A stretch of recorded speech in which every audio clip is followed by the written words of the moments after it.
Hi, everyone.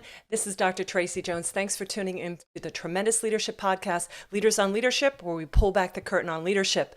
Our guest today is the tremendous Katie Bulmer. Katie speaks to women at colleges all over the United States. She's also the author of a book titled Sorority Girls Can Change the World and has a tremendous podcast titled Truth for Your 20s. She has a beautiful perspective on leadership, so stay tuned.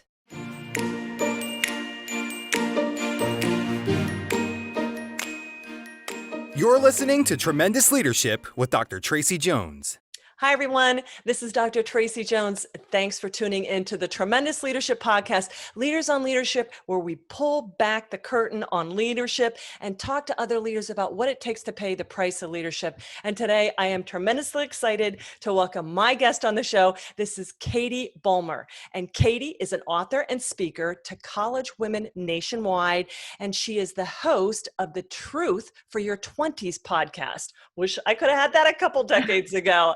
And everything she does is with her heart. And she exhorts us to be who you needed when you were younger. She's also the author of the book, Sorority Girls Can Change the World. And she's a speaker to over 30 different colleges nationwide. Katie, thank you so much for being here. Oh, it's my pleasure. I'm so excited to talk about leadership. I love it. And I'm so excited to hear your perspective about the young emerging leaders, because I'm sure you get a lot of these young women at your events that are talking about, hey, how do I step up and fill the leadership role? Yes, for sure. All the time. It's so encouraging and scary at the same time. Well, that's really what we're talking about. And, I loved, my dad was very pragmatic, and he always told me growing up since I was like little, leadership is great, but man, it's tough. So Yeah. it didn't surprise me as much when I got the blowback or the backstabbing or the, hey, not everybody thinks like you, but it was still really difficult. But it's so encouraging for you to share with young women out there, and I'm sure you talk to men too, about what it takes to pay the price of leadership. So we're here to really talk about what it takes. And I'd love to hear from you what your experiences were on paying the price of leadership. And the first one they talked about, Katie, was loneliness. All right. Hey, you're in college. Those are some of your funnest years. How can you possibly be lonely, right? But Yeah.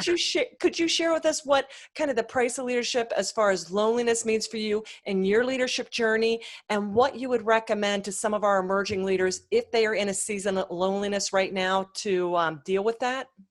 Yeah, thank you. I think it's so normal and it's something that we don't talk about a lot. I was actually having a conversation about this recently with a friend, and how we start off, trying to do stuff on social media, perhaps trying to do a podcast or whatever. And it's like, is this thing on? Is anyone listening? Uh, Why are and there no views? Yeah. Yes, why are there no views? What we concluded is this truly isn't the work of the weary. This isn't the Ah. work of the people who give up. This isn't the work of the people who are like, oh, great, I got 1,000 likes, crushing it. These are you put stuff out there, and sometimes it's almost better to be like, get the naysayers, get the who are you, get off the stage, like, oh, at least you're alive, at least I have someone talking to me.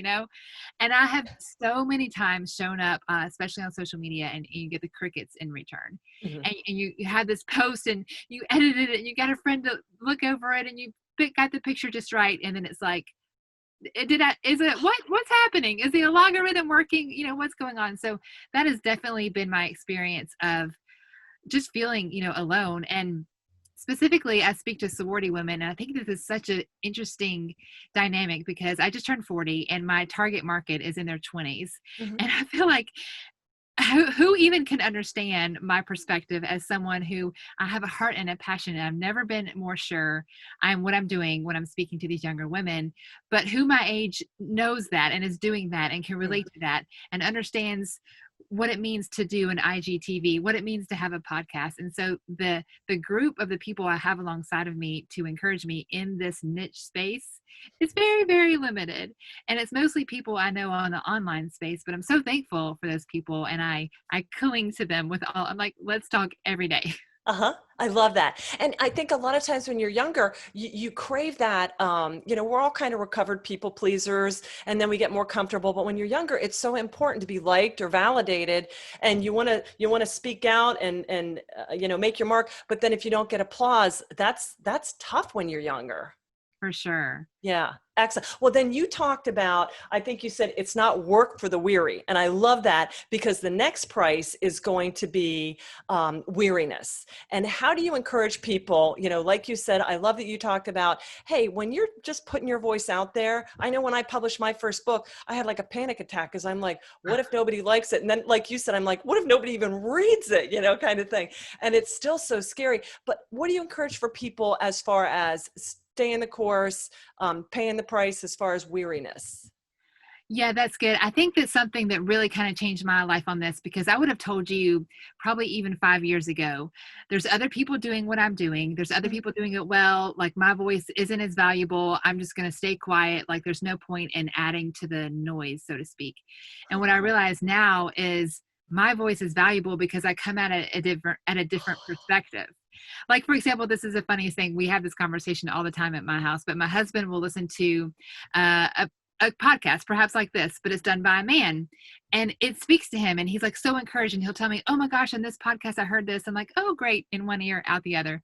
A week later, I hear a similar podcast done by a woman, and it speaks to me differently just because she's a woman. And not that I can't learn from men or women, or perhaps this girl has blonde hair or blue eyes or whatever it may be. There's no wrong or right in this. It's just we relate to people differently. She might be Right. closer to my age. She might be closer to where I live geographically, or maybe just that time. Maybe I wasn't receptive at that moment, but a week later I heard the exact same message in a different package, and I'm like, yes, that changed my life. So that has been like kind of fuel for me to, yes, there are other women perhaps younger, there are other women older, there are other women doing perhaps the same thing I'm doing, but my voice is still valuable because I'm coming at it and packaging it in a different way. I mean, that is so important. And I can remember, like leadership, writing books on leadership, whatever. There's 50 gazillion books on who am I? But I love how you said that. And even just like this past week. And so you came to this truth a lot younger than I did. I finally realized, no, my perspective is unique. And Yes. I need to put that stuff out there just as much as the John Maxwell, the Andy Stanleys, or the Ken Blank, anybody else, because like you said, your journey is unique. And knowing that own personal value, man, that sure gives you the stamina, because you realize you don't have to get drowned out by other voices. You can rise and stand on your own. Yeah, I mean, that literally changed my life. I'll give credit. Stephanie Mae Wilson, we booked her as a speaker, and she came to our college, and I was kind of behind the scenes helping book her, and she was doing what I wanted to do. And I Okay. remember asking, like, I kind of want to do this. I want to be a speaker. I want to travel to colleges like you're doing. And she was like, well, your voice matters too. Why aren't you? Like, do it. Like, I'll help you. And it was, yeah, technically we were competition, but she's like, there's room for all of us at the table. And I was like, yes, sister, thank you. That was so empowering for me. That's awesome. Well, the other one of my favorite quotes is, I forget, I don't know if it's John Lewis Stevenson, whoever, but it's comparison is the thief of joy. And Yeah. when we start comparing ourselves or go, well, there's no space for that. Oh no, we're also uniquely coded and wonderfully made. And then your experiences, nobody's walked that like that. For Yeah, sure. that's absolutely beautiful. Okay, so we talked loneliness, weariness. The next point my dad talks about is abandonment. And typically, we hear abandonment in a negative word, fear of abandonment, or you're abandoning something, you're walking out on someone or something.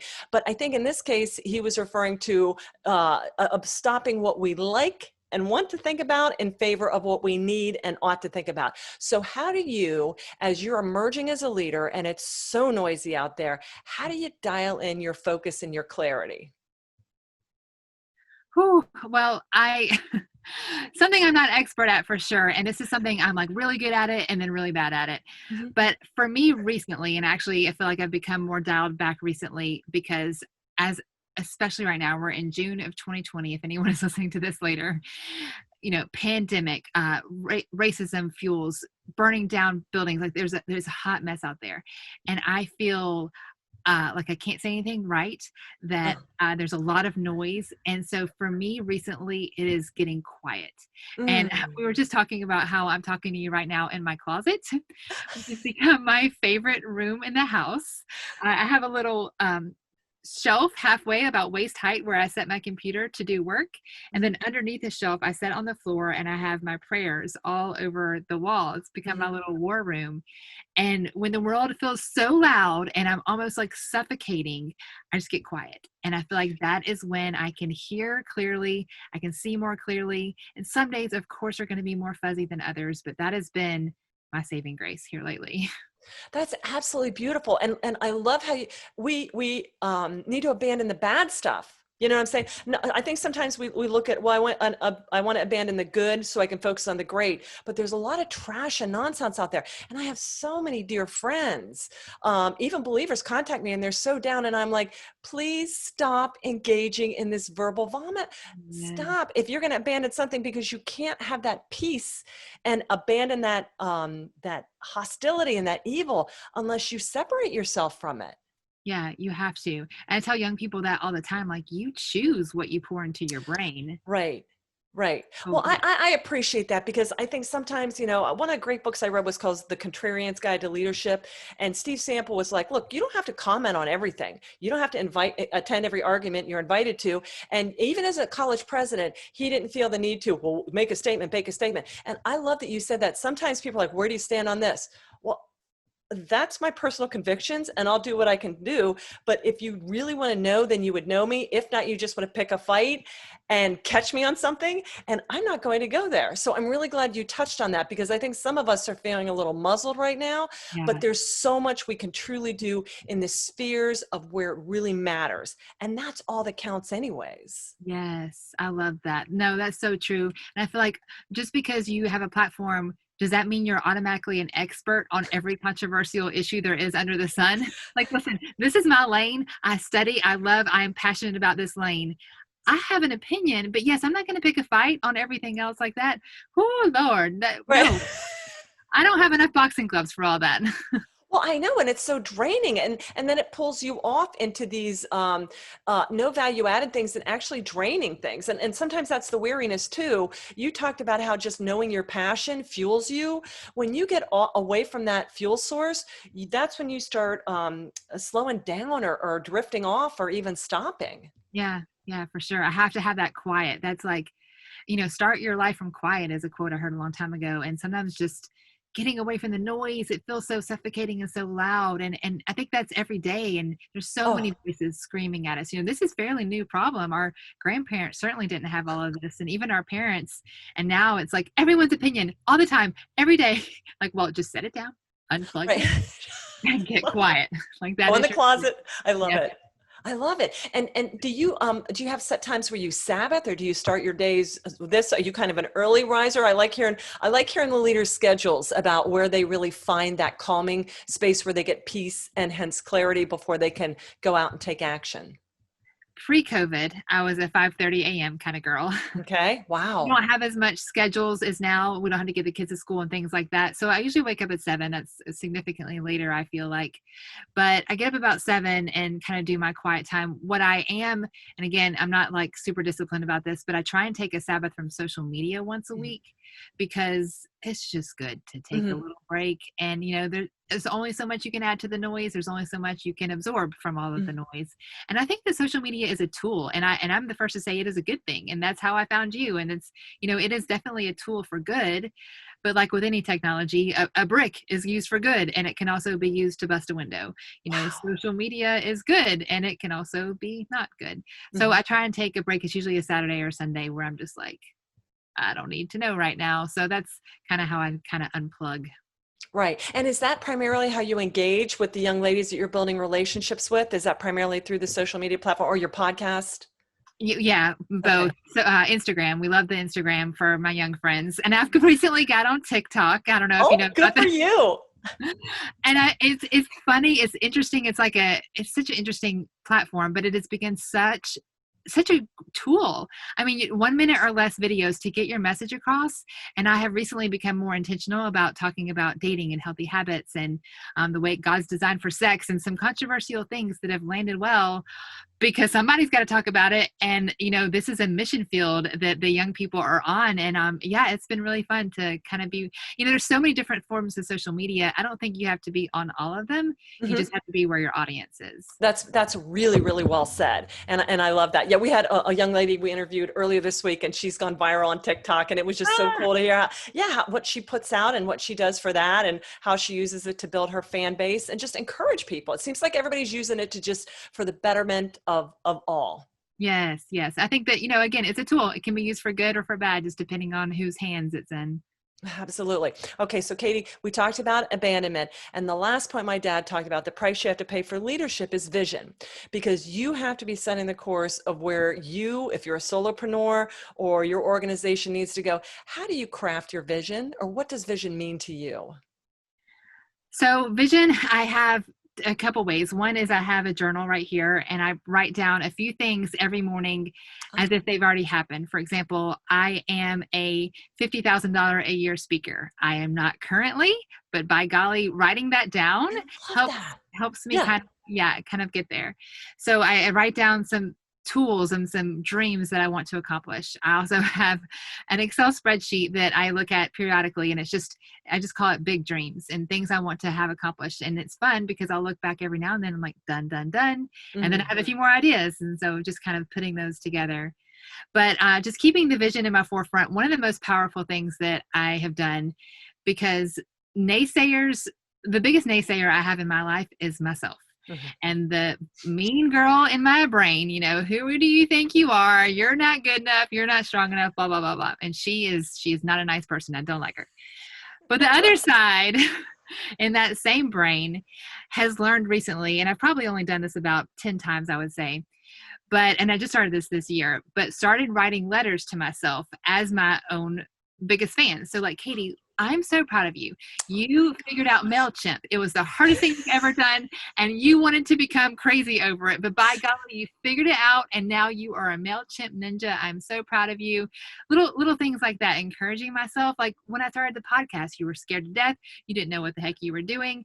And look at you. You've already got 17,000 downloads, stuff like that, just to help encourage myself. Those being your own, cheerleader, especially when you are an entrepreneur or a solopreneur and you don't have a team, you don't have feedback. Like, even if you do, talking to yourself, that mean girl, she has her place, but by golly, squashing that voice and letting that nice, encouraging girl have her turn, it's powerful. Well, I love that, because for everybody out there, and I think this is why people are in such a state of distress, the only form of motivation that lasts is self-motivation. And you may have advocates and cheerleaders in your life. You may have great parents. You may have a strong faith, or you may not. But even if you can have all that and still be completely unmotivated, miserable, as my dad would say, thumbsucker. But the person that learns to motivate themselves, then no matter what goes on out there, we can still stay focused in our closet with our prayers up there and writing ourselves letters to encourage ourselves. I love that. Yeah, it's been really exciting. I have, right here, I have a pile of journals, but I try and keep it together where it's like my encouragement journal, I have my Bible, I have my to-do list kind of journal. So, but at least I have, I know which is one at each spot. That way I can go back for it. But yeah, that letters to myself has been really powerful. And do you actually write them out, or little notes, or? I write it out. It's like, Dear Katie. Oh my gosh. And then do you give them to yourself right then, or do you save them up, or when do you give them? What do you do with them? I keep it in the notebook. I just keep it in the notebook. And so it's typically like, I'll write the date and I say, Dear Katie, like, I'm so proud of you. You figured this out. It was really hard for you. Look how far you've come. Oh my gosh. Remember you thought that you couldn't do this and now you can. Like little things like that. It's been really powerful. Okay, so break this down. A lot of us entrepreneurs, we can be like squirrel. We have no shortage of ideas. Okay, but it's getting it in a structure so we can execute. Tell me about the different journals you have and what you put in them. And are they handwritten journals? Do you do it electronically? Tell me what works for you. Oh, good question. So the Excel spreadsheet is where I keep all of the big dreams. And that's something that, I have an intern who helps me, and I share with her. That way we can kind of keep top of mind what we're working toward. Okay. But yeah, I can show you. It's a 5-subject notebook. Okay. Right? So I have it separated in, I work in a marketing job. So marketing is what I do by day.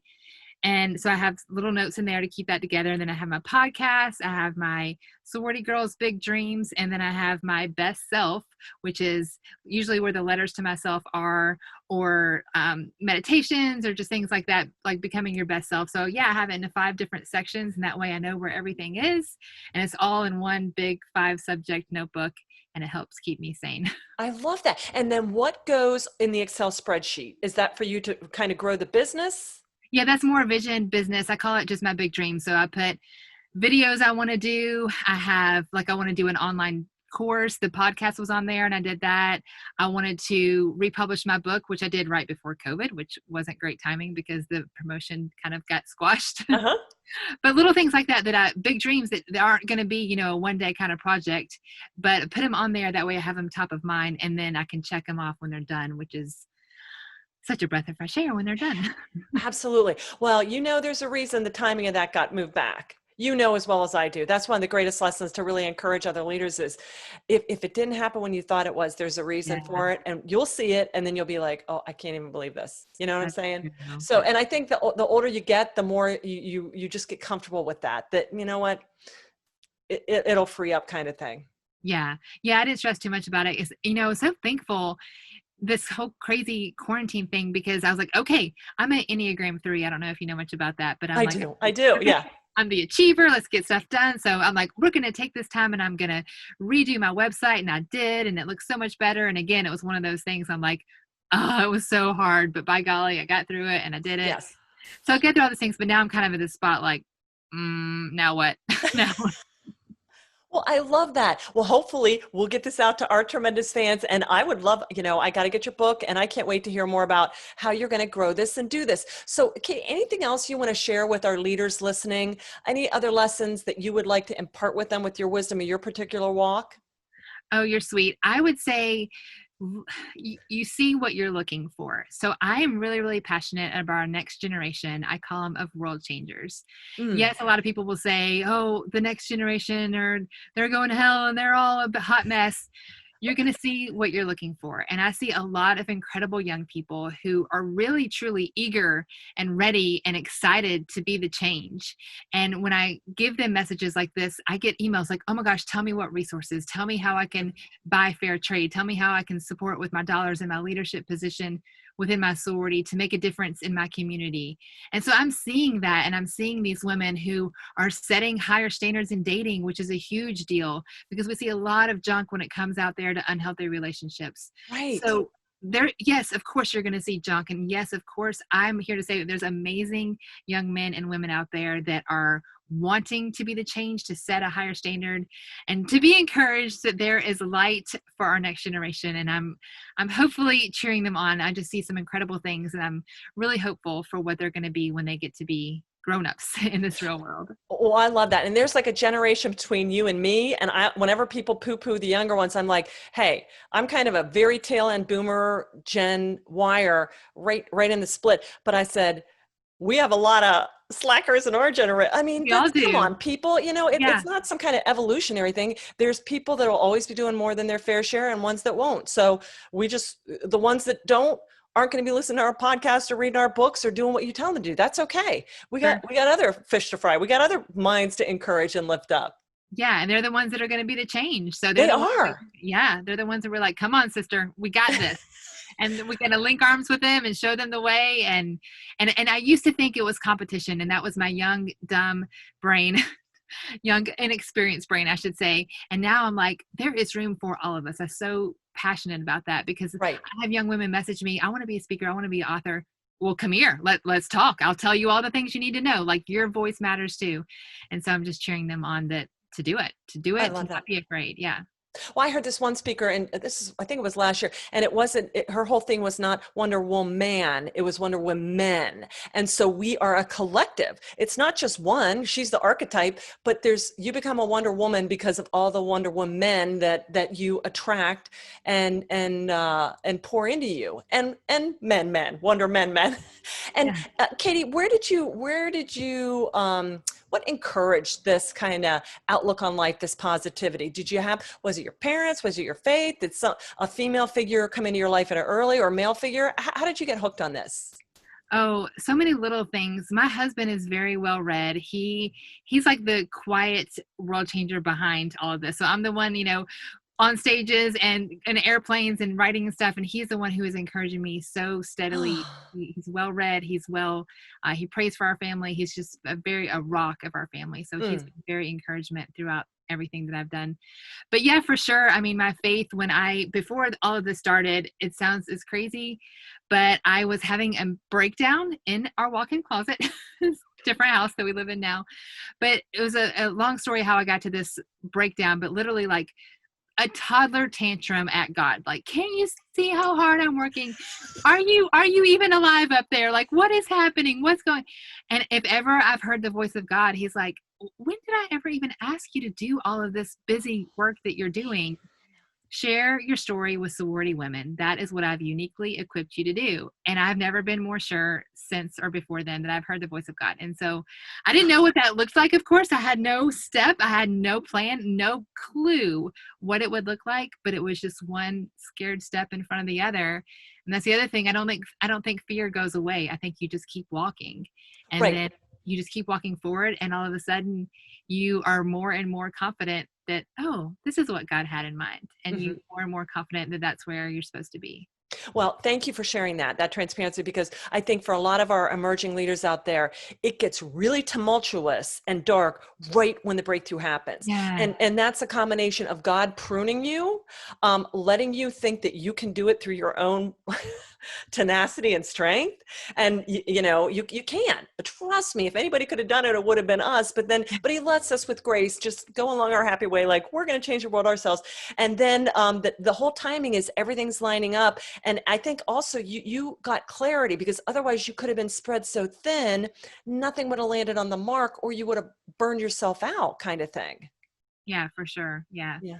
Awesome. Well, Katie, thank you so much. Now tell folks how they can get a hold of you, where they can subscribe to your podcast, and where they can get this tremendous book that you have just coming out. Awesome. Yes, I'm most active on Instagram. It's at katiebulmer.life. That's BULMER. So at Katie Bulmer Life is my Insta handle, also my website, and my podcast is called Truth for Your 20s. So you can stream that wherever you get your podcast. And anybody of any age will get truth from it, right? I hope so. I get lots of comments on the iTunes that people of all different ages have tuned in and really enjoyed it. Well, truth is timeless. I love it. Well, thanks, Katie. And for our listeners, please go over, subscribe to Katie's channel, subscribe to Tremendous Leadership, hit like, leave us a comment, also 5-star rating wherever you're listening to us. And I just want to thank you so much again, Katie, for sharing your wisdom with us, for what you're encouraged this next generation of future leaders. I know you have been such a tremendous encouragement to me. Oh, likewise. Thank you so much.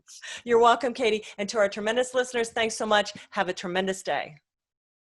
Thank you for listening to Tremendous Leadership with Dr. Tracy Jones. Find out more about Dr. Jones at www.tremendousleadership.com. If you've been ignited by something you heard in this episode, let us know by leaving a review for Tremendous Leadership wherever you listen to podcasts, or by sending us a message through www.tremendousleadership.com.